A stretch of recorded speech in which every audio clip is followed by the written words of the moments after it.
Hello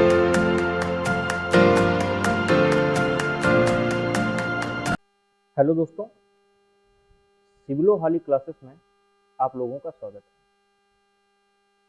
हम लोग आज की क्लास स्टार्ट करेंगे जहां से हम लोगों ने कल की क्लास अपनी बाइंड अप की थी। तो कल की क्लास में हम लोगों ने क्या पढ़ा था? कल की क्लास में हम लोगों ने पढ़ा था कि स्टेट का फॉर्मेशन किस प्रकार हुआ, सोसाइटी से स्टेट का फॉर्मेशन किस प्रकार हुआ। इसके लिए हम लोगों ने 5 थ्योरीज पढ़ी थी, ठीक है। 5 थ्योरीज होती हैं और जिसमें एक थ्योरी ऑफ डिवाइन ओरिजिन, दैवीय उत्पत्ति का सिद्धांत या फोर्स थ्योरी, ठीक है। तीसरा आपका मैटरनल पैटर्नल थ्योरी, चौथा आपका सोशल कॉन्ट्रैक्ट थ्योरी और पांचवा आपका इवोल्यूशन थ्योरी। ये पांचों हम लोगों ने कल देखा था। और कल हम लोगों ने यह चर्चा की थी कि हम लोग जो इम्पोर्टेंट टर्म्स हैं, ठीक है, इस समय यूपीएससी टर्म्स से और प्रिंसिपल से क्वेश्चंस लगातार पूछ रहा है। तो जो भी हमारे इम्पोर्टेंट टर्म है हम उनको पढ़ेंगे। तो अगर हम पेपर 2 की बात करें तो पेपर 2 में लिखा हुआ है कॉन्स्टिट्यूशन, पॉलिटी एंड गवर्नेंस, ठीक है। तो सबसे पहली बात भाई, इन तीनों में क्या अंतर है? संविधान, राज्य व्यवस्था और शासन, इन तीनों में क्या अंतर है? और इनसे रिलेटेड जो अदर टर्म्स होते हैं, ठीक है, जैसे आप लोगों ने कॉन्स्टिट्यूशनल मोरालिटी सुनी होगी, ठीक है, संवैधानिक नैतिकता, ठीक है। फिर आप लोगों ने एक टर्म सुना होगा कॉन्स्टिट्यूशनलिज्म या संविधानवाद, ठीक है। हम इन सभी चीजों पर आज की क्लास में चर्चा करेंगे, ठीक है। तो हम आ जाते हैं सबसे पहले संविधान पर। ये संविधान होता क्या है, ठीक है। तो देखिए, संविधान का मतलब होता है कि संविधान एक विधिक पवित्रता वाला दस्तावेज है, विधिक पवित्रता का दस्तावेज है, जो क्या बताता है, किसी भी देश के सिटीजन या वहां का जो नागरिक है उसके साथ स्टेट का क्या रिलेशन है, ठीक है भाई। जैसे अगर संविधान राजतंत्र वाले देश का है तो वो ये बताएगा कि सिटीजन अलग होते हैं, बाकी राजा जो है वो सबसे अधिक इम्पोर्टेंट है, ऐसी बातें करेगा। अगर डेमोक्रेसी है तो डेमोक्रेसी में ये बताया जाएगा कि सिटीजन जो है वो सबसे ऊपर है। जैसे हमारे यहाँ we the people of India को क्या कहा गया है? सोवरन घोषित किया गया है प्रियम्बल के द्वारा, ठीक है। तो ये क्या होता है? बेसिकली संविधान एक डॉक्यूमेंट है which have a legal sanctity। Legal sanctity का क्या मतलब होता है? कि विधिक पवित्रता का दस्तावेज, मतलब इसकी एक पवित्रता मानी जाती है। आप देखते होंगे कि हमारे राष्ट्रपति या प्रधानमंत्री या सांसद जो भी होते हैं वो संविधान की कसम खाते हैं, ठीक है। तो इसकी एक विधिक पवित्रता होती है जो कि बेसिकली क्या बताता है कि किसी भी देश का जो सिटीजन है और जो वहाँ का स्टेट है, इन दोनों के बीच में क्या रिलेशन है, ठीक है भाई। जैसे अगर हम डेमोक्रेटिक कंट्री इंडिया की बात करें तो आप लोगों को पता है कि यहाँ पर we the people of India sovereign है, और ये जो पीपुल या पीपुल हैं, इन्होंने क्या किया है? अपनी सोवरनिटी को जो है ट्रांसफर किया है। कैसे? इलेक्शन के द्वारा, इलेक्शन प्रोसेस के द्वारा। किसको? स्टेट को, पार्लियामेंट, एग्जीक्यूटिव और जुडिशरी वाला जो हिस्सा है वहां पर, ठीक है। लेकिन स्टेट बहुत ज्यादा ताकतवर ना हो जाए कि पीपल के ही अधिकार को कम करने लगे, तो इसके लिए कुछ क्या मिला है? फंडामेंटल राइट्स मिले हैं। तो इस तरीके से इन्होंने सोवर्निटी ट्रांसफर की, इनको फंडामेंटल राइट्स मिले। ठीक, तो राइट्स मिले हैं तो उसके साथ में कुछ ड्यूटीज भी मिली है, जो कि हम लोग 4A फंडामेंटल ड्यूटीज में पढ़ेंगे, मूल कर्तव्यों में। ठीक है, तो इस प्रकार से जो हमारा कॉन्स्टिट्यूशन है वो रिलेशन बता रहा है कि यहाँ का जो सिटीजन है और यहाँ का जो स्टेट है, इनके बीच में क्या रिलेशन है। ठीक,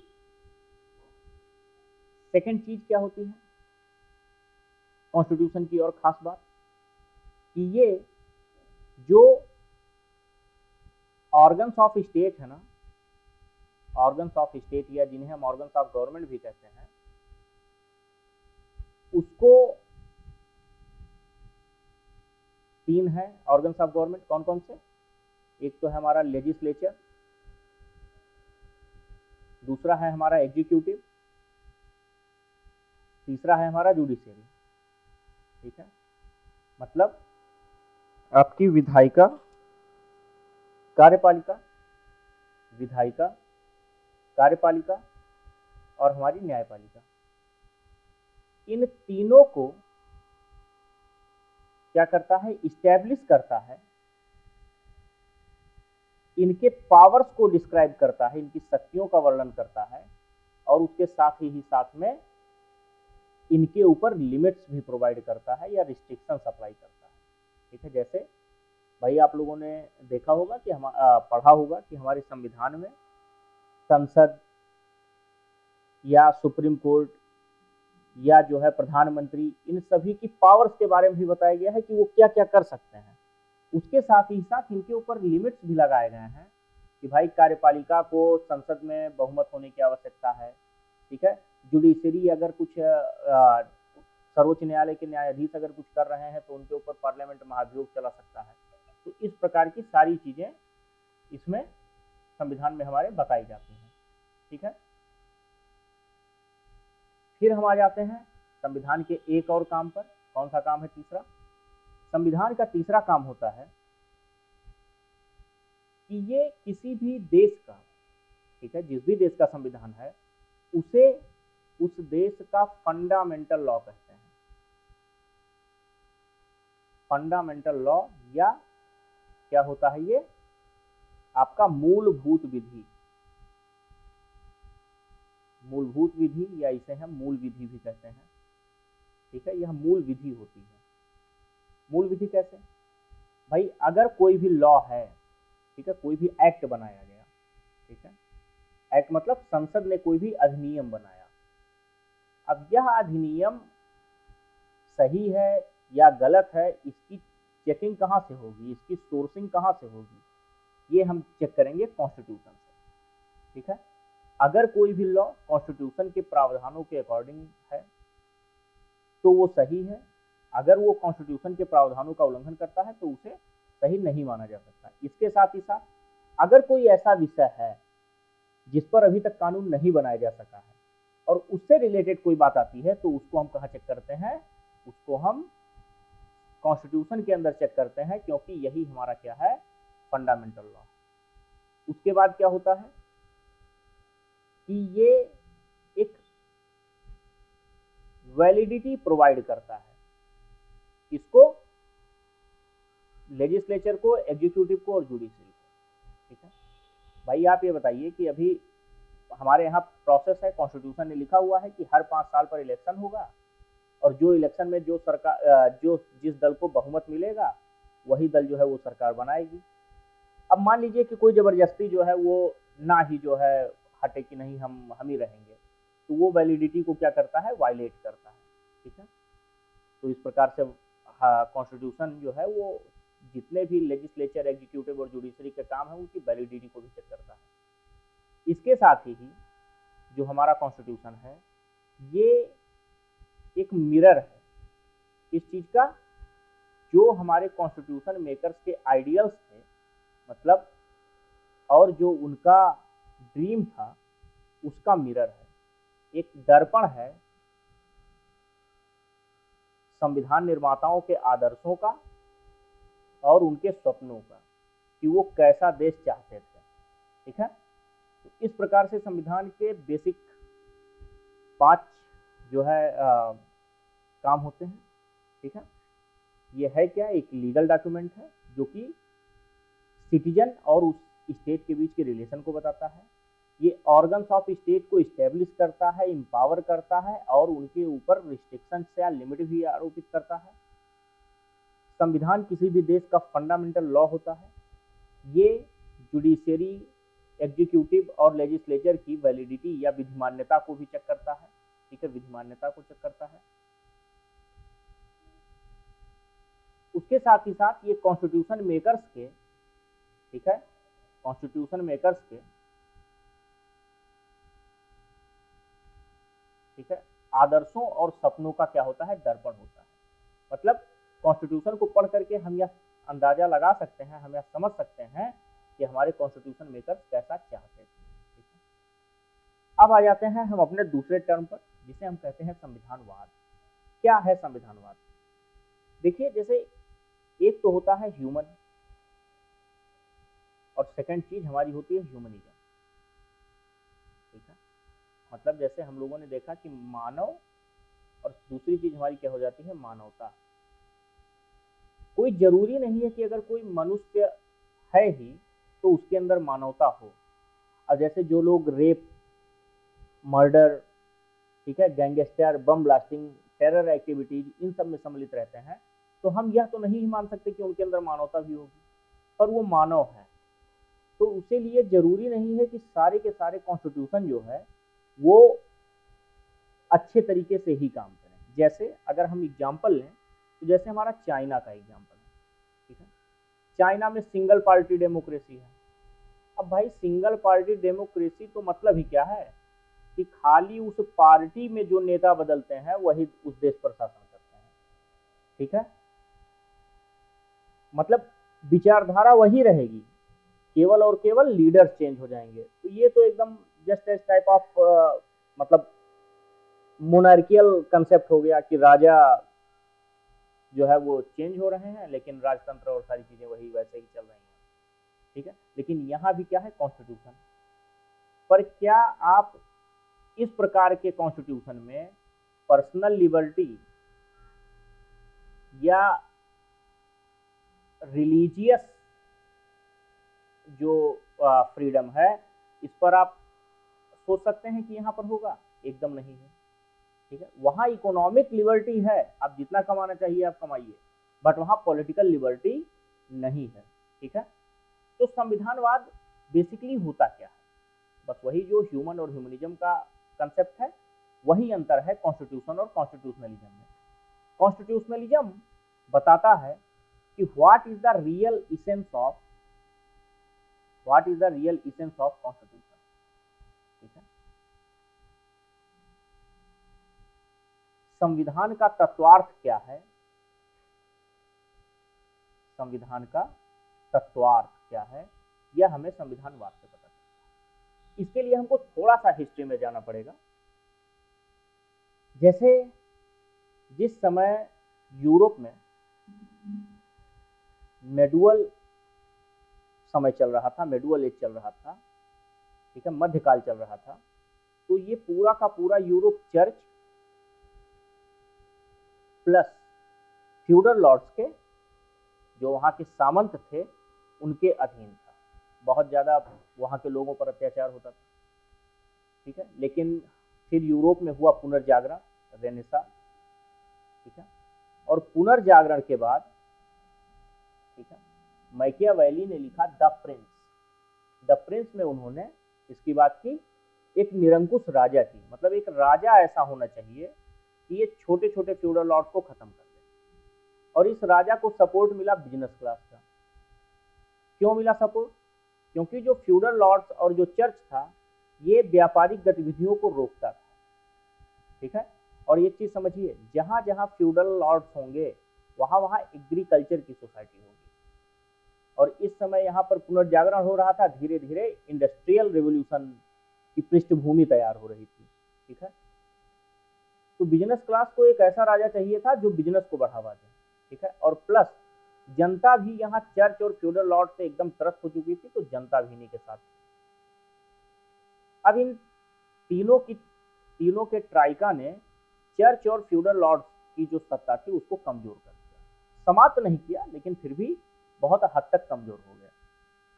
पर कुछ समय बाद राजा की निरंकुशता जो है वो बढ़ गई, और राजा की निरंकुशता इतनी अधिक बढ़ी कि वो जो सिटीजन्स के राइट्स थे उन पर भी क्या करने लगा, उनको भी कमजोर करने लगा। तो इस स्थिति में आवश्यकता पड़ी एक ऐसे मेथड की, एक ऐसे सिस्टम की कि जो राजा, किंग मतलब कौन, गवर्नमेंट, इसके ऊपर क्या करे, लिमिट्स लगा सके। और ऐसे समय में आवश्यकता पड़ी संविधान की, ठीक है। वरना उसके पहले राजतंत्र में क्या होता था कि राजा की इच्छा ही संविधान, ठीक है। तो संविधान का बेसिक काम क्या था कि संविधान ऐसा होना चाहिए जो कि सरकार के ऊपर या राजा के ऊपर क्या करे, लिमिट लगाए, ठीक है। तो रियल इसेंस ऑफ कॉन्स्टिट्यूशन क्या है, रियल इसेंस ऑफ कॉन्स्टिट्यूशन है लिमिटेड गवर्नमेंट। संविधान का मुख्य काम क्या है, लिमिटेड गवर्नमेंट या सीमित सरकार। ऐसी सरकार जो सिटीजन्स या नागरिकों के अधिकारों को ना उल्लंघन करे, उसके ऊपर कुछ रिस्ट्रिक्शंस लगा हुआ है, ठीक है। तो अब जाहिर सी बात है कि अगर राजा के ऊपर रिस्ट्रिक्शन लग गया तो राजा के ऊपर रिस्ट्रिक्शन कैसे लगेगा, कुछ ना कुछ तो होना चाहिए ना। तो उसके लिए सिद्धांत आया rule of law. Rule of law मतलब विधि का शासन। विधि बनाई जाए और विधि से सर्वोच्च विधि का शासन है, इसके जो कंसेप्ट हैं। तो विधि के शासन का पहला कंसेप्ट है कि विधि ही सब सुप्रीम होगी, लॉ इज द सुप्रीम, ठीक है। तो यहां से सुप्रीमेसी ऑफ लॉ का कंसेप्ट आया, ठीक। तो रियल इसेंस क्या है, real essence of constitution that is constitutionalism which means the limited government and rule of law. संविधानवाद का मुख्य आधार क्या है, संविधानवाद मुख्य रूप से सीमित सरकार और कानून के शासन या विधि के शासन की बात करता है। अब आप एक चीज समझिए कि क्या तानाशाही सरकार में संविधानवाद संभव है। भाई आप उत्तर कोरिया में संविधानवाद की बात करेंगे कि बोलने की स्वतंत्रता नहीं दे रहा है, जो है हमको हमारा राइट टू लाइफ चाहिए, तो वहीं वो गोली मार देंगे किम जोंग उन, ठीक है। तो ऐसे जगहों पर जहां तानाशाही सरकार है, जहां अब जैसे तालिबान अफगानिस्तान में है, वहां भी आप पर्सनल राइट्स की बात नहीं कर सकते, ठीक है। तो सीमित सरकार और रूल ऑफ लॉ कहां एग्जिस्ट करेगी, इसके लिए मस्ट नेसेसरी है कि एक तो डेमोक्रेसी हो उस देश में, ठीक है, मतलब लोकतंत्र हो, और दूसरी बात क्या हो कि रिटेन कॉन्स्टिट्यूशन हो, ठीक है, रिटेन कॉन्स्टिट्यूशन। क्योंकि भाई अगर लिखित रहेगा संविधान तभी तो पता चलेगा कि किसकी क्या सीमाएं हैं, ठीक है। अगर लिखित नहीं रहेगा तो पार्लियामेंट अपने हिसाब से चेंज कर लेगी, ठीक। लेकिन एक एक्सेप्शन है इसका, जैसे आपका ब्रिटेन, ब्रिटेन में डेमोक्रेसी तो है लेकिन ब्रिटेन में रिटेन कॉन्स्टिट्यूशन नहीं, और रिटेन कॉन्स्टिट्यूशन ना होने के बाद भी वहां पर कॉन्स्टिट्यूशनलिज्म को फॉलो किया जाता है। क्यों क्यों कॉन्स्टिट्यूशनलिज्म को फॉलो किया जाता है, क्योंकि जैसे वहां पर आप देखिए कि भाई पार्लियामेंट सुप्रीम है, पार्लियामेंट वहां पर सुप्रीम है, और पार्लियामेंट के ऊपर भी रिस्ट्रिक्शन लगा है, कैसे, थ्रू द इलेक्शन प्रोसेस, ठीक है। तो वहां की प्रक्रियाओं में एक ऐसा, वहां के कन्वेंशन से लगातार इतनी लंबी संसदीय प्रक्रिया रही है कि वहां के लिखित संविधान ना होने के बावजूद वहां पर कॉन्स्टिट्यूशनलिज्म है, ठीक है। तो अब हम लोगों को यहाँ पे क्या समझ में आ रहा है कि भाई जो हमारा कॉन्स्टिट्यूशनलिज्म है वो बेसिकली बात करता है लिमिटेड गवर्नमेंट की या सीमित सरकार की, और उसके लिए क्या होना चाहिए, रूल ऑफ लॉ होना नेसेसरी, ठीक है। और ये दोनों चीजें कहाँ हमको मिल सकती हैं, ये दोनों चीजें हमको लोकतंत्र में मिलेंगी, और लिखित कॉन्स्टिट्यूशन होना, लिखित संविधान होना जरूरी है, ठीक। समझ में आया, चलिए बहुत बढ़िया। अब हम लोग आ जाते हैं अपने तीसरे टर्म पर, ठीक है, जिसे हम कहते हैं कॉन्स्टिट्यूशनल मोरालिटी या संवैधानिक नैतिकता, ठीक है। अब क्या है ये,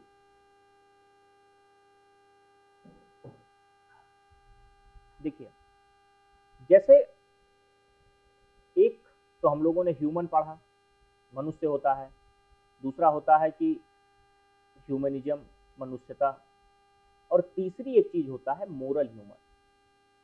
मोरल ह्यूमन मतलब जैसे हो सकता है कि कोई व्यक्ति रेप, जो है गैंगस्टर, आतंकवादी, ये काम ना करे, लेकिन वो ईमानदार नहीं है, ठीक है, वो जो है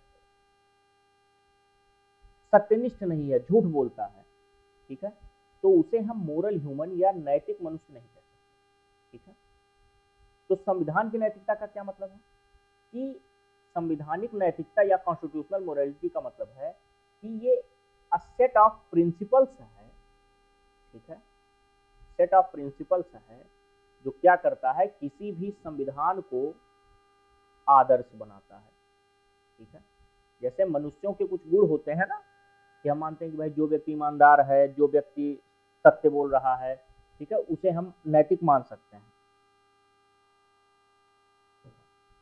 तो उसी तरीके से कुछ मतलब ऐसे गुण होते हैं, कुछ ऐसे सेट ऑफ प्रिंसिपल हैं कि यदि वो किसी संविधान में हो तो हम ये मान सकते हैं कि वो संविधान जो है वो एक मोरल कॉन्स्टिट्यूशन है या आदर्श संविधान है, नैतिक संविधान, ठीक है।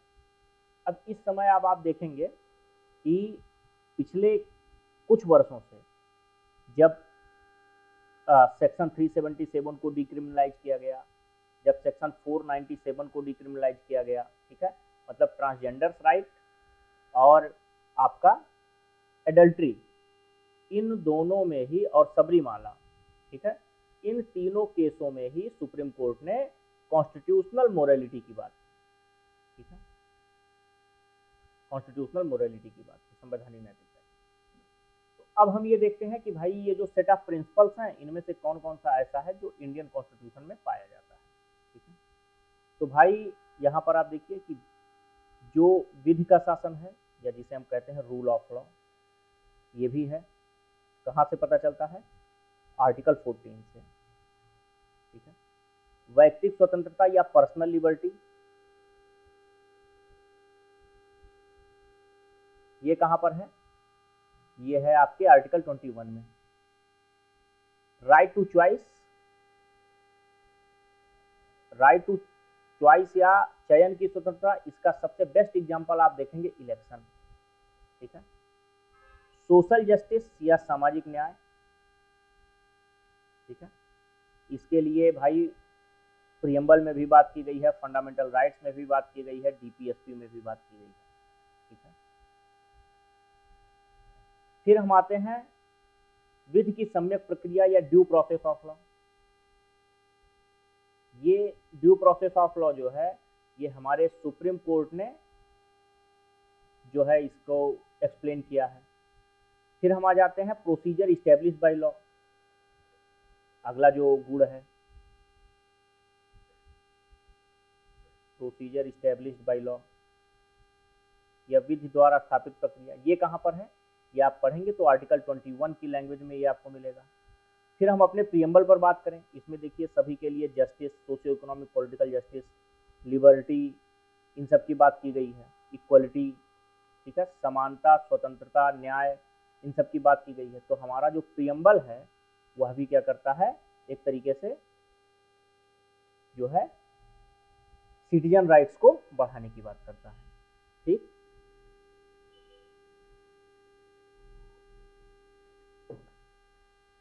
तो इस तरीके से कॉन्स्टिट्यूशनल मोरालिटी क्या होती है, संवैधानिक नैतिकता या जो कॉन्स्टिट्यूशनल मोरालिटी है वो क्या होती है, अ सेट ऑफ प्रिंसिपल है जो किसी एक मोरल कॉन्स्टिट्यूशन में होने चाहिए, ठीक है।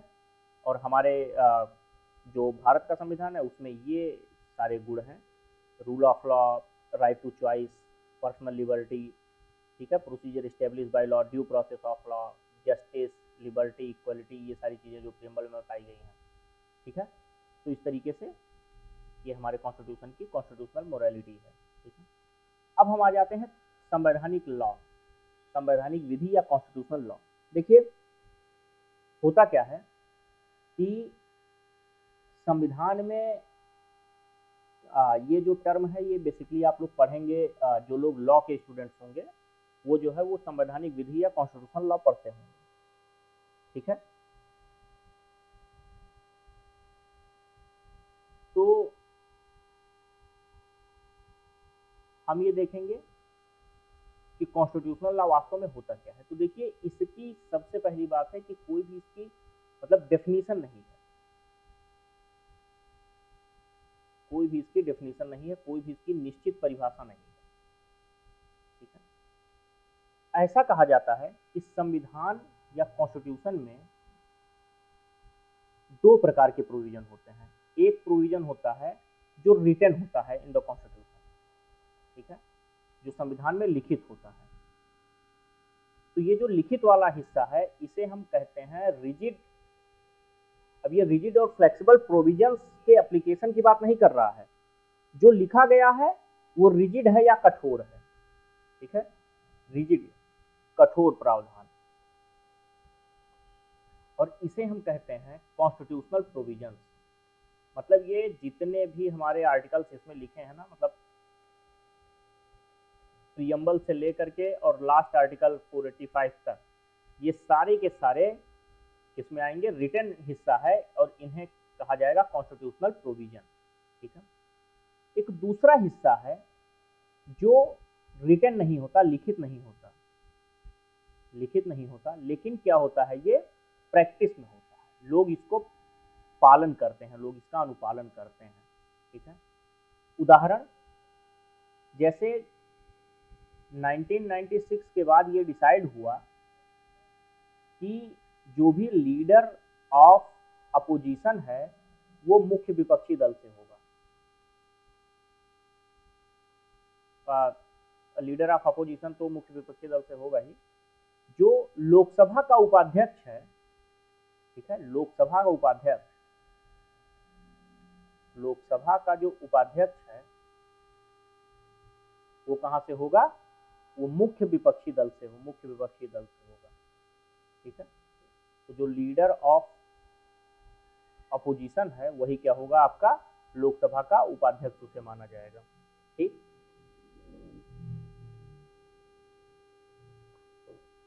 ठीक है, अब ये जो है एक अभिसमय है जिसका पालन सभी लोग करते हैं, ठीक है। तो ये ऐसे प्रैक्टिसेस जो लिखे नहीं गए हैं लेकिन उनका पालन हो रहा है, उसे हम कहते हैं कॉन्स्टिट्यूशनल कन्वेंशन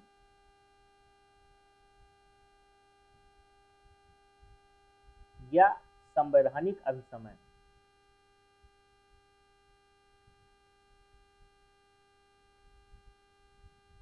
इसे क्या कहते हैं, इसे हम कहते हैं संवैधानिक प्रावधान,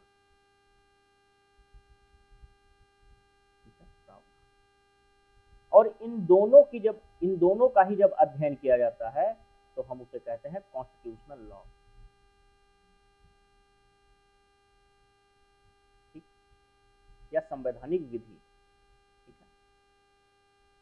इसके बाद हम आ जाते हैं अपने अगले टर्म पर, क्या है वो, स्टेट या राज्य। कल की क्लास में भी हम लोगों ने समझा था कि राज्य या स्टेट के 4 मुख्य कंपोनेंट्स होते हैं। कौन कौन सा, पीपुल, लोग होने चाहिए, उनका एक सर्टेन जियोग्राफिकल टेरिटरी होना चाहिए, जियोग्राफिकल टेरिटरी होनी चाहिए,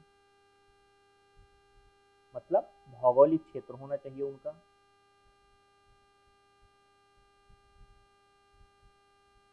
एक सरकार होनी चाहिए या गवर्नमेंट होनी चाहिए, और वो गवर्नमेंट कैसी होनी चाहिए, सोवरन होनी चाहिए, संप्रभु। यहाँ आप लोगों को एक बात बता दें कि जब हम लोग फंडामेंटल राइट करेंगे तो उस समय आर्टिकल 12 में स्टेट की परिभाषा दी गई है, वो इससे अलग है। ये क्या है, ये पॉलिटिकल आइडेंटिटी को बताता है, ये किसी भी देश के राजनीतिक स्वरूप को बताता है। और जो आर्टिकल 12 है वहाँ स्टेट स्पेशली फंडामेंटल राइट के परिप्रेक्ष्य में लिया गया, ठीक है। तो कंफ्यूज नहीं होना है आप लोगों को, ठीक।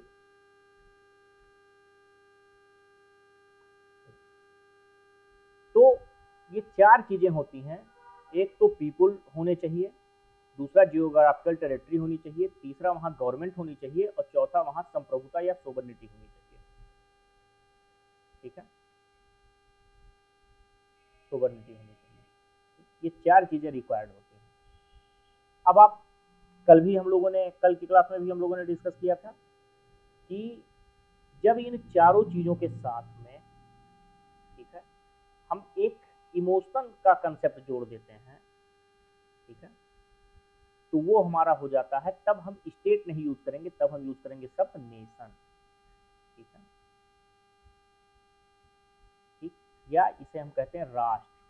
तो इसीलिए देखिए जहां इमोशन जुड़े हैं, जैसे गानों से तो राष्ट्रगान, गीत राष्ट्रगीत, नेशनल एंथम, ठीक है, आपका नेशनल फ्लैग, इमोशन जुड़ा है कि हाँ अगर तिरंगा झंडा है, राष्ट्रगान बज रहा है तो हम खड़े होकर के उसका सम्मान देंगे, ये इमोशन है। ठीक है, तो इस तरह से क्या आ जाता है हमारा, ये नेशन का कंसेप्ट आ जाता है। ठीक, एक टर्म और होता है कंट्री। कंट्री किस चीज को बताती है? कंट्री जियोग्राफिकल आइडेंटिटी बताती है।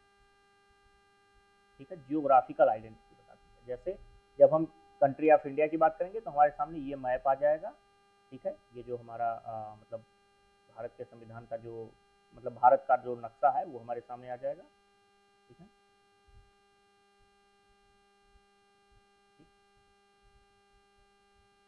तो ये हो जाता है, जो जियोग्राफिकल आइडेंटिटी बताता है उसे हम कंट्री कहते हैं। जो स्टेट है वो क्या बताता है हमारा, पॉलिटिकल आइडेंटिटी बताता है, वो हमारा पॉलिटिकल आइडेंटिटी बताता है। ठीक है, और जो हमारा नेशन है वो क्या होता है, एक इमोशनल जुड़ाव बताता है। ठीक है, इमोशनल कनेक्टिविटी के बारे में बात करता है। ठीक, समझ में आया? चलिए, बहुत बढ़िया। अब हम आ जाते हैं अपने नेक्स्ट टर्म पर। क्या है वो? पॉलिटी या राज व्यवस्था। यहां से देखिए दो शब्दों में बना हुआ है, एक है राज, दूसरा है व्यवस्था या अरेंजमेंट। ठीक है, तो मतलब स्टेट जो है, स्टेट मतलब क्या कि पीपुल, आपका जियोग्राफी, आपकी गवर्नमेंट और आपकी सोवरेनिटी, इन सबका जो अरेंजमेंट है, इन सबको सुचारू रूप से चलने के लिए जो व्यवस्था बनाई गई है उसे हम कहते हैं राज व्यवस्था या पॉलिटी। अब आप देखिए भाई, अगर हम भारत की बात करें तो प्रेसिडेंट, ठीक है, प्रधानमंत्री, कैबिनेट, ठीक है, आपका ऑल इंडिया सर्विसेज, ठीक, ऑल इंडिया सर्विसेज के लिए यूपीएससी, सांसद, पार्लियामेंटेरियंस जो होते हैं, ठीक है, उनके अब इलेक्शन के लिए इलेक्शन कमीशन, ठीक है, ECI, election commission of India. ठीक, ये सारे क्या हैं, और चूंकि संघवाद, भारत में संघवाद है तो इसलिए सेंटर और फिर उसके बाद स्टेट के अरेंजमेंट्स। तो राज्य के लिए जो है आपका एक गवर्नर होगा, एक हमारे चीफ मिनिस्टर होंगे, फिर जो है उनकी चीफ मिनिस्टर की कैबिनेट होगी, उसके बाद आपका जो स्टेट गवर्नमेंट के एम्प्लॉयज हैं वो होंगे, हमारी जियोग्राफी की रक्षा करने के लिए जो है हमारी आर्मी होगी। तो इन सभी चीज़ों को, ये सभी चीज़ें क्यों बनाई गई हैं? President, PM, cabinet, all India services, parliament, ठीक है, गवर्नर, मुख्यमंत्री, कैबिनेट, पुलिस, आर्मी, ये सब क्यों बनाई गई है कि ये जो स्टेट ऑफ इंडिया है, स्टेट ऑफ इंडिया है जो, तो उसके लोगों की, उसके भौगोलिक क्षेत्र की, उसके सरकार की और उसकी संप्रभुता को सुचारू रूप से चलाया जा सके, तो इसके अंतर्गत जो भी व्यवस्थाएं बनाई जाती हैं उसे हम पॉलिटी के अंतर्गत पढ़ते हैं, राज व्यवस्था के अंतर्गत। तो देखिए पॉलिटी और कॉन्स्टिट्यूशन में अंतर है, लेकिन भारत में क्या है कि चूंकि सारी बातें जैसे president, PM, CM, cabinet ministers, all India services, parliament, इन सभी चीजों की चर्चा कॉन्स्टिट्यूशन में की गई है। ठीक है। इसीलिए भारत में कॉन्स्टिट्यूशन एंड पॉलिटी की बात है, इन दोनों को अलग रख पाना थोड़ा सा संभव नहीं हो पाता है। ठीक है,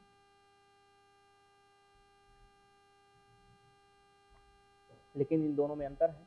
अब आप जैसे देखिए ब्रिटेन है, यूके में कॉन्स्टिट्यूशन नहीं है, लेकिन वहाँ अरेंजमेंट्स है ना भाई, पार्लियामेंट्री सिस्टम है, प्रधानमंत्री हैं, क्राउन है, तो ये सिस्टम एक बना हुआ है ना। तो वो सिस्टम क्या है, वो सिस्टम है उनकी पॉलिटी या उनकी राज व्यवस्था। ठीक है, और किस तरीके से वो गवर्नमेंट चलेगी, जैसे भारत में अगर हम बात करें तो संसदीय व्यवस्था है, ठीक है, संघवाद है, ठीक, फेडरलिज्म है। तो ये सारी चीज़ें क्या हैं, ये सारी चीज़ें कि भाई कौन कौन सी व्यवस्थाएं बनेंगी, किस प्रकार से स्टेट रन होगा, किस प्रकार से इलेक्शन होंगे, ठीक है, पुलिस के क्या क्या पावर्स हैं, ये सारी चीज़ें जब हम आते हैं तो ये किस में आ जाएंगी, आपकी राज व्यवस्था में। ठीक है, अब हम आ जाते हैं अपना अगला टर्म जिसे हम कहते हैं गवर्नेंस। इसको आप लोग इस तरीके से समझिए कि भाई जैसे अभी आप लोग IAS एस्पिरेंट्स हैं, ठीक है, वहां से आपको IAS UPSC एग्जाम निकालना है, तो अभी आप तैयारी करेंगे ना बीच में प्रिपरेशन, ठीक है, क्योंकि आपका एम ये है, आप यहाँ पर हैं। तो उसी प्रकार से आज जो भारत की स्थिति है, जो प्रेजेंट सिचुएशन है, प्रेजेंट सिचुएशन से जो कॉन्स्टिट्यूशनल ऑब्जेक्टिव्स हैं, कॉन्स्टिट्यूशनल ऑब्जेक्टिव या संवैधानिक उद्देश्य,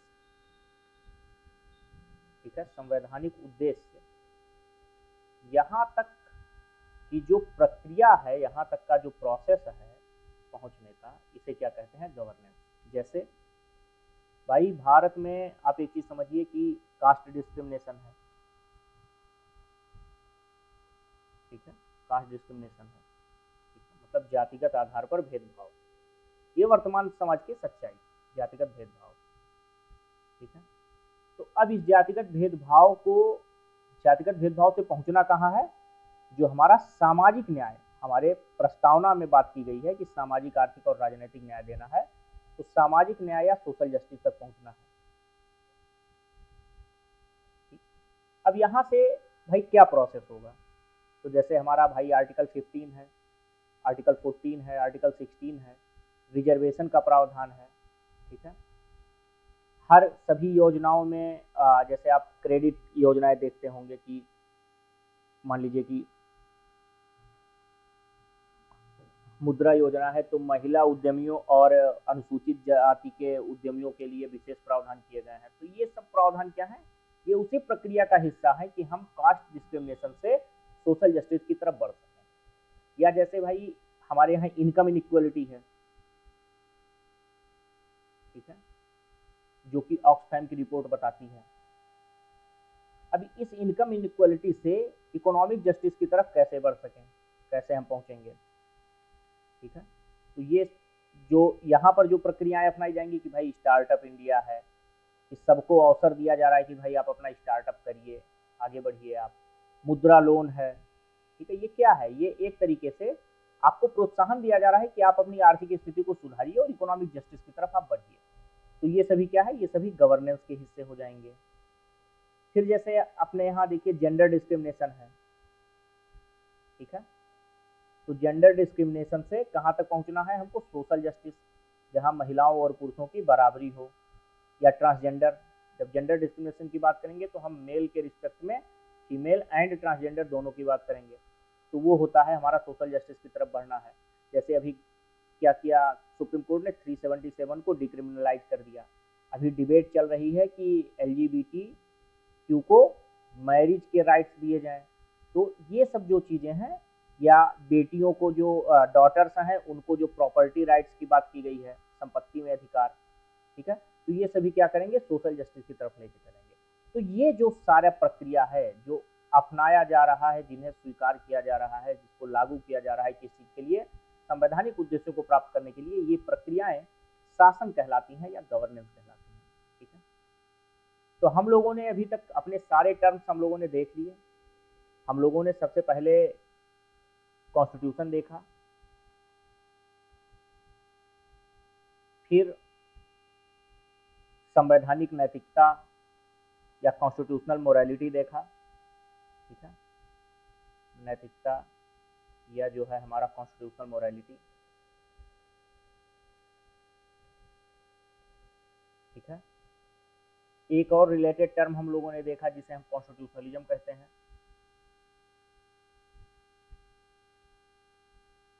या जिसे हम कहते हैं संविधानवाद, ठीक है। और हम लोगों ने देखा constitutional law,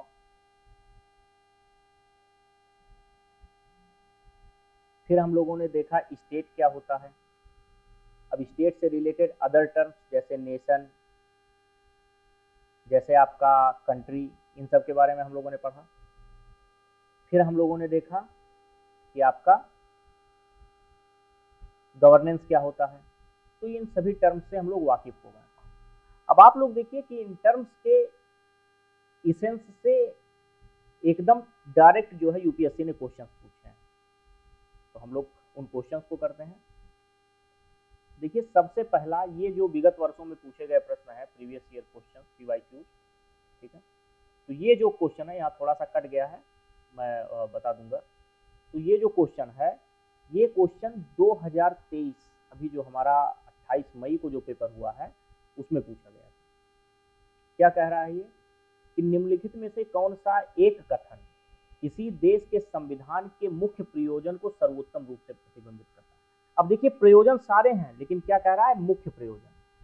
Which one of the following statement best reflect the chief purpose of the constitution, ठीक है, चीफ पर्पज की बात कर रहा है, मतलब सबसे इंपॉर्टेंट चीज क्या है। अब देखिए हम लोगों ने पढ़ा कि भाई कॉन्स्टिट्यूशन की जरूरत क्यों पड़ी, क्योंकि राजा की सत्ता के ऊपर क्या किया जा सके, थोड़े लिमिट्स लगाए जा सके, मतलब गवर्नमेंट के ऊपर लिमिट लगाए जा सके। और हम लोगों ने कॉन्स्टिट्यूशन में पढ़ा कि जो हमारा कॉन्स्टिट्यूशन होता है वो सबसे पहले तो इंडिविजुअल और स्टेट के रिलेशन को बताता है। दूसरी चीज क्या करता है कि ये जो लेजिस्लेचर, एग्जीक्यूटिव और जुडिशरी है, मतलब जो गवर्नमेंट के तीनों अंग हैं, इनके ऊपर क्या करता है, इनको इस्टेब्लिश करता है, इनको एम्पावर करता है और इनके ऊपर लिमिट्स लगाता है या रिस्ट्रिक्शंस लगाता है। तो हम देख लेते हैं इसमें क्या है। क्या कह रहा है कि यह आवश्यक विधियों के निर्माण के उद्देश्य का निर्धारण करता है, ठीक है। It determines the objective for the making of necessary law. तो एक फंडामेंटल लॉ होने के कारण ये करता है, लेकिन ये जो है विधियों के, संविधान विधियों के निर्माण के उद्देश्य का निर्धारण करता है, लेकिन ये चीफ ऑब्जेक्टिव नहीं है, ठीक है। दूसरा हम देखते हैं, ये हो गया आपका विकल्प ए, ये हो गया आपका विकल्प बी, ये है सी, ये है डी। यह राजनीतिक पदों और सरकार के सृजन को सुकर बनाता है। हाँ भाई, इस्टेब्लिश करने की बात है ही, तो ये भी स्टेटमेंट सही है। तीसरा क्या है, यह सरकार की शक्तियों को परिभाषित करता है और उसे सीमाबद्ध करता है। It defines and limits the power of government, ठीक है। अब संविधान की आवश्यकता क्यों पड़ी थी, ताकि राजा की शक्तियों को क्या किया जा सके, लिमिटेड किया जा सके, कि वो सिटीजन्स के राइट्स को जो है उल्लंघन ना कर सके, उसका वायलेशन ना कर सके। तो इस प्रकार से जो सबसे बेहतर उत्तर होगा वो सी है। सही चारों हैं, लेकिन मुख्य प्रयोजन क्या है, ये सारे चारों के चारों कॉन्स्टिट्यूशन के ऑब्जेक्टिव हैं। सामाजिक न्याय, सामाजिक समता और सामाजिक सुरक्षा को जो है हाँ ठीक है, सब कुछ सही है, लेकिन भाई हमारे यहाँ देखिए प्रीएम्बल में बात की गई है सामाजिक न्याय की, सोशल इक्वलिटी की बात की गई है, सोशल सिक्योरिटी की बात डीपीएफटी में की गई है, ठीक है। लेकिन सबसे इंपॉर्टेंट काम क्या है, सबसे इंपॉर्टेंट काम है कि ये सरकार की शक्तियों को परिभाषित करे और उसे सीमाबद्ध करे। Defines and limits the powers of the government. तो इसलिए यहाँ पर विकल्प सी जो है हमारा वो सही होगा, विकल्प सी, ठीक है। बाकी चारों हैं, लेकिन वो एकदम इंपॉर्टेंट नहीं है। अब आप देखिए ये 2021 में पूछा गया प्रश्न है। क्या कह रहा है, कह रहा है कि निम्नलिखित में से कौन सा राज्य शब्द, which one of the following best defines the term state, state को कौन सा डिफाइन कर रहा है। अब स्टेट जैसे ही नाम आता है, आप लोगों को पता है कि स्टेट में चार चीजें होती हैं, क्या क्या, पीपुल, वहां की जियोग्राफी, एक गवर्नमेंट होती है और चौथी सोबर्निटी होती है। सोबर्निटी का मतलब क्या होता है? डिसीजन मेकिंग, जो कि हम लोगों ने कल डिस्कस किया था। सोबर्निटी का क्या मतलब होता है? डिसीजन मेकिंग अथॉरिटी, ठीक है। तो मतलब इसके ये जो डिसीजन ले रही है उसके ऊपर ना ही इंटरनल और ना ही एक्सटर्नल कोई भी प्रेशर हो, ठीक है। तो हम लोग देखते हैं कि इसमें से कौन सा जो है वो सबसे सटीक होगा, ठीक है। चलिए देखिए भाई क्या लिखा है यहाँ पर। कह रहा है कि व्यक्तियों का एक समुदाय जो बिना किसी बाह्य नियंत्रण के एक निश्चित भूभाग में अस्थायी रूप से निवास करता है और उसकी एक संगठित सरकार है। A community of persons permanently residing in a definite territory without any external control and had an organized government। Second आप देखिए एक, अब इसमें देखिए क्या क्या चारों चीजें, मतलब कौन कौन सी चीजें इसमें मिल रही हैं। तो यहाँ पर व्यक्तियों का एक समुदाय, ये पीपुल हो गया, बिना किसी बाह्य नियंत्रण के सोबर्निटी हो गई, ठीक है। एक निश्चित भूभाग में, ये जियोग्राफिकल टेरिटरी हो गई, ठीक है। और जिसकी एक संगठित सरकार हो, मतलब आपका क्या हो गया?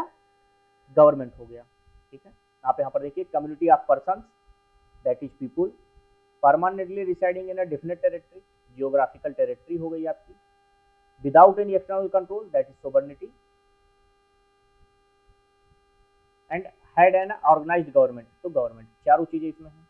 बाकी तीनों देख लेते हैं। निश्चित भूभाग में राजनीतिक रूप से संगठित लोग, जो, तो अब यहाँ पर देखिए निश्चित भूभाग टेरिटरी है, संगठित लोग पीपुल हैं, राजनीतिक रूप से संगठन को ही गवर्नमेंट कहा जाता है, ठीक है। जो स्वयं प्रशासन करने, कानून व्यवस्था, अपने नैसर्गिक अधिकारों की रक्षा करने, जीविका के अधिकारों का सुरक्षित रखने का अधिकार रखते हैं, ठीक है। लेकिन what about the international relation, क्या यहाँ यह है कि वो विदेश से भी संबंध बना सकते हैं? तो नहीं बना सकते। तो इसका मतलब क्या है कि वो जो है सोवरन नहीं है, संप्रभुता नहीं है उनकी, कोई ना कोई उनके ऊपर डिसीजन लगा रहा है, ठीक है। यहाँ पर आप देखिए politically organized people of a definite territory, territory है, पॉलिटिकली ऑर्गेनाइज्ड पीपुल भी है, पॉलिटिकली ऑर्गेनाइज्ड है तो गवर्नमेंट भी है। लेकिन यहाँ पर क्या नहीं है? एक्सटर्नल कंट्रोल है, इस स्टेटमेंट में एक्सटर्नल कंट्रोल है, क्योंकि कहीं भी विदेश से संबंध बनाने या इन सब चीजों की बात नहीं की गई है, ठीक। तीसरी चीज देखिए, बहुत से व्यक्ति जो एक निश्चित भूभाग में, तो बहुत से व्यक्ति हैं मतलब पीपुल निश्चित भूभाग में रह रहे हैं, अपनी संस्कृति, परंपरा और शासन व्यवस्था, गवर्नमेंट भी है। लेकिन अब देखिए, अब जैसे अगर हम लोग बात करें लद्दाख और अंडमान निकोबार में रह रहे जनजातीय समूह के लोगों, ठीक है, तो क्या वो एक स्टेट उन्हें माना जाएगा? नहीं माना जाएगा, ठीक है, क्योंकि वो गवर्नमेंट ऑफ इंडिया के कंट्रोल में आ रहे हैं, ठीक। क्योंकि अपनी परंपराओं के साथ रहना ये जो है स्टेट के बारे में बात नहीं करता। फिर अब आप देखिए एक निश्चित भूभाग में अस्थायी रूप से रह रहा समाज, जिसकी एक केंद्रीय प्राधिकारी और केंद्रीय प्राधिकारी के प्रति उत्तरदायी कार्यपालिका और एक स्वतंत्र न्यायपालिका हो। मतलब ये कह रहा है कि निश्चित भूभाग है, मतलब जियोग्राफिकल टेरिटरी है, समाज है तो लोग हैं ही, एक केंद्रीय प्राधिकारी मतलब सरकार की भी बात है, लेकिन सोबर्निटी की बात नहीं किया गया है। तो इस प्रकार से जो ये प्रश्न है, इस प्रश्न में हमारा जो विकल्प ए है, ठीक है, जो हमारा विकल्प ए है दैट इज राइट, क्योंकि इसमें पीपुल की भी बात है, सोबर्निटी की भी बात है, भूभाग की भी बात है और सरकार की भी बात है, ठीक है। चलिए अब हम आ जाते हैं अपने नेक्स्ट क्वेश्चन पे। 2021 में अगेन पूछा गया प्रश्न है, ठीक है। क्या कह रहा है ये, थोड़ा सा यहाँ पर आप लोग देख लीजिएगा। संवैधानिक सरकार की बात करते हैं, ए बी सी और डी। कह रहा है कि what is meant by constitutional government. तो कॉन्स्टिट्यूशन का क्या मतलब है कि जो क्या करे, लिमिट्स प्रोवाइड करे। ये बेसिकली कॉन्स्टिट्यूशनल गवर्नमेंट का मतलब ये गवर्नमेंट के कॉन्स्टिट्यूशनलिज्म को पूछ रहा है, ठीक है। तो देखते हैं क्या है वो। किसी राष्ट्र की परिसंघीय संरचना वाली एक प्रतिनिधि सरकार, a representative government having a federal structure of a nation, ठीक है। चलिए, कोई सरकार जिसके प्रमुख के पास नाम मात्र की शक्तियां हों, और government whose head had nominal powers, कोई सरकार जिसके प्रमुख के पास वास्तविक शक्तियां हो, the government headed by a real power, ठीक है। कोई सरकार जो संविधान की सीमाओं से परिबद्ध हो, government bound by the limits of the constitution, मतलब एक ऐसी सरकार जिसके ऊपर कॉन्स्टिट्यूशन की लिमिट हो, वो कॉन्स्टिट्यूशनल गवर्नमेंट होती है। इसको एक चीज से और आप सॉल्व कर सकते हैं। देखिए ये कॉन्स्टिट्यूशनल गवर्नमेंट की बात कर रहा है और केवल एक ऐसा विकल्प आया है जिसमें संविधान शब्द का प्रयोग किया गया है, तो इस प्रकार यहाँ पर विकल्प डी सही होगा, बाकी तीनों ही विकल्प क्या होंगे, सही नहीं होंगे, ठीक है। फिर हम आ जाते हैं अपने नेक्स्ट क्वेश्चन पर। नेक्स्ट क्वेश्चन क्या है, नेक्स्ट क्वेश्चन है हमारा ये 2020 का प्रश्न है। कह रहा है परिभाषा से संवैधानिक सरकार का क्या अर्थ है। By definition constitutional government means, same वही जो क्वेश्चन ऊपर था, ऊपर पूछा गया है वही। तो देखिए यही सेम क्वेश्चन 3 बार पूछा जा चुका है अलग अलग लैंग्वेज से, ठीक है। तो ये क्या कह रहा है, विधानमंडल की सरकार, लोकप्रिय सरकार, बहुदलीय सरकार, सीमित सरकार, लिमिटेड गवर्नमेंट, ये सही है विकल्प, ठीक। तो अब अगर हम आज की क्लास के बारे में बात करें तो आज हम लोगों ने सारे टर्म्स देखे, जितने भी सब मुख्य शब्द हैं वो देखा हम लोगों ने, इसकी परिभाषा और जो भी कैरेक्टरिस्टिक्स हैं उन्हें हमने समझा और इनसे रिलेटेड हम लोगों ने क्वेश्चन सॉल्व किए। अब कुछ और टर्म्स हैं जैसे लिबर्टी या स्वतंत्रता, ठीक है, आपका इक्वलिटी, समानता, ठीक है। ये जो फिर उसके बाद आ जाता है आपका राइट्स, ये जो सारे टर्म्स हैं ये रेगुलर, हम चूंकि जो ये सेशन चल रहा है वो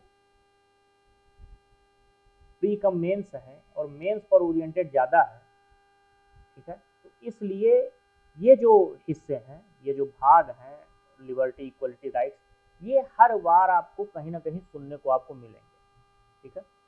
तो कल की क्लास में हम लोग ये जो जितने भी पॉलिटिकल थ्योरीज हैं, ठीक है, जितने भी पॉलिटिकल थ्योरीज हैं, जितने भी ये इंपॉर्टेंट टर्म्स हैं, इनसे हम इनको पढ़ेंगे सबसे पहले कि लिबर्टी क्या होती है, इक्वलिटी क्या होती है, राइट्स क्या होते हैं, ठीक है। आपकी ये सारी चीज़ें हम लोग इसको पढ़ेंगे, ठीक है। इनसे प्रीलिम्स में भी डायरेक्ट क्वेश्चन आए हैं तो हम उसे भी सॉल्व करेंगे और कुछ प्रैक्टिस क्वेश्चन हम सॉल्व करेंगे किसका, मेंस का भी, ठीक, ठीक है। तो इस तरीके से आज की क्लास यहीं समाप्त होती है। धन्यवाद।